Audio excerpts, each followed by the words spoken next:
Presuming Education by MNOU Project.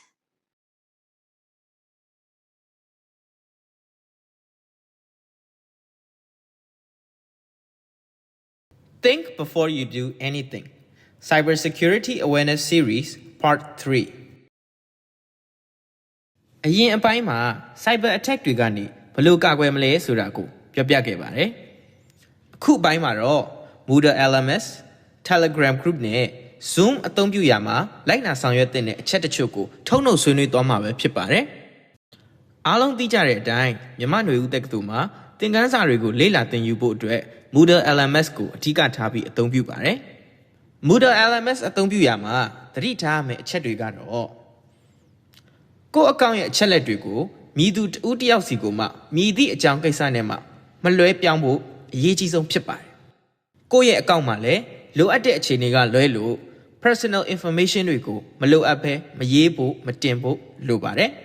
။ assignment file တွေကို upload မလုပ်ခင် file name ကိုစစ်ဆေးပြီးမှန်ကန်တဲ့ file ဟုတ်မဟုတ်စစ်ဆေးပါ။ဒါမှမဟုတ် screenshot ရိုက်ပြီးထားရတဲ့အခြေအနေတွေမှာဆိုရင်တော့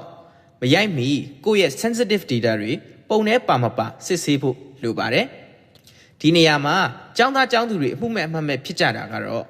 ရိုက်လိုက်တဲ့ပုံမှာကိုယ့်ဖုန်းရဲ့အမျိုးအစားနဲ့ကိုယ့်ဖုန်းရဲ့ notification တွေ screenshot တဲ့ရောပြီးရိုက်တတ်ကြပါတယ်။ဒါတွေဟာသတိထားမယ့်အခြေအနေတွေပဲဖြစ်ပါတယ်။ LMS ထဲမှာရေးထားတဲ့ comment တစ်ခု discussion post တစ်ခုဟာလည်း digital footprint ပဲဖြစ်ပါတယ်။ဒါကြောင့် digital footprint တစ်ခုမလုပ်ခင်ကိုယ့်ရဲ့ privacy အတွက်သေချာစဉ်းစားရပါမယ်။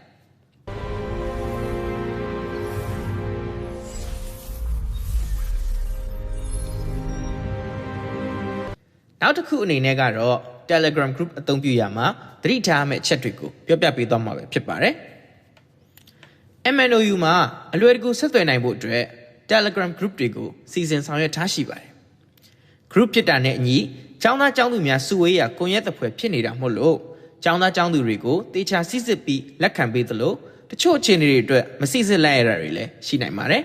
။ဒါကြောင့်အခုလိုလူဆောင်ရှိနေတဲ့ group တွေကိုဝင်ရောက်တဲ့အခါဒီအချက်တွေကိုသတိထားကြဖို့လိုတယ်နော်။ group ထဲကတန်တရားဖြစ်ဖွယ်ရာ file တွေကို download မလုပ်မိစေဖို့လိုပါတယ်။ဒါအပြင်တန်တရားဖြစ်ဖွယ်ရာ links တွေ ads တွေကိုလည်းမနှိမ့်မိစေဖို့လိုပါတယ်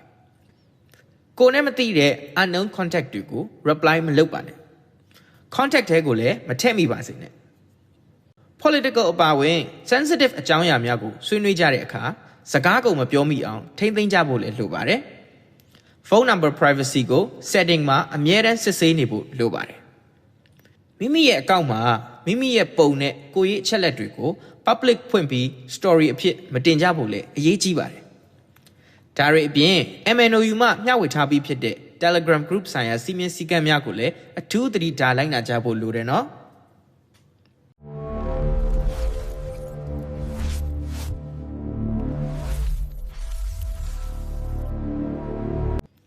နောက်ဆုံးအနေနဲ့ပြောပြပေးခြင်းတဲ့အကြောင်းအရာကတော့ Zoom အသုံးပြုတဲ့အခါမှာသတိထားရမယ့်အချက်တွေပဲဖြစ်ပါတယ်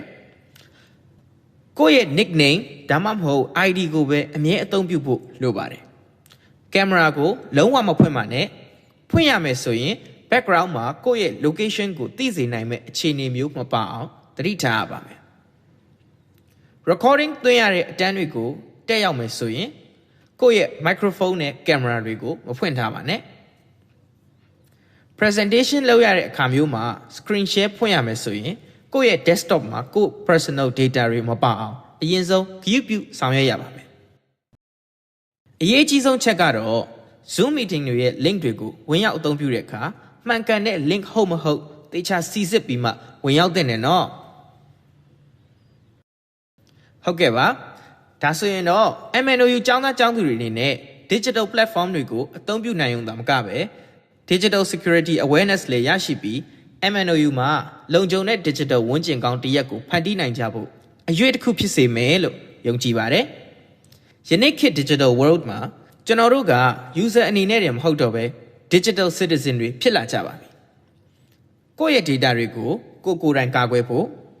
တခြားသူရဲ့ privacy ကိုလည်းလေးစားဖို့ online အသုံးပြုရာမှာ digital footprint ကိုနားလည်ပြီး professional ဆန်ဆန်ဖြစ်ဖို့ cyber threats တွေကိုသိရှိပြီးကြိုတင်ကာကွယ်နိုင်ကြစေဖို့လိုအပ်လာပါပြီ one mistake can change everything ဆိုတဲ့စကားလိုပဲကို့အမားတစ်ခုကအရာအားလုံးပြောင်းလဲစေနိုင်တဲ့အထိအသုံးပြုသူ digital citizen တွေကြားမှာခိုင်မာတဲ့စူးစီးမှုတွေနဲ့လုံခြုံတဲ့ digital ဝန်းကျင်ကောင်းတစ်ခုဖြစ်ဖို့လိုပါတယ်။ဒါကြောင့် post မတင်ခင်စဉ်းစားပါ download မလုပ်ခင်စစ်ဆေးပါ share မလုပ်ခင်သတိထားပါအရေးကြီးဆုံးကတော့ digital platform တွေအသုံးမပြုခင်တနည်းအားဖြင့်ဘယ်အရာကိုမဆိုမစတင်ခင်မှာစဉ်းစားပါ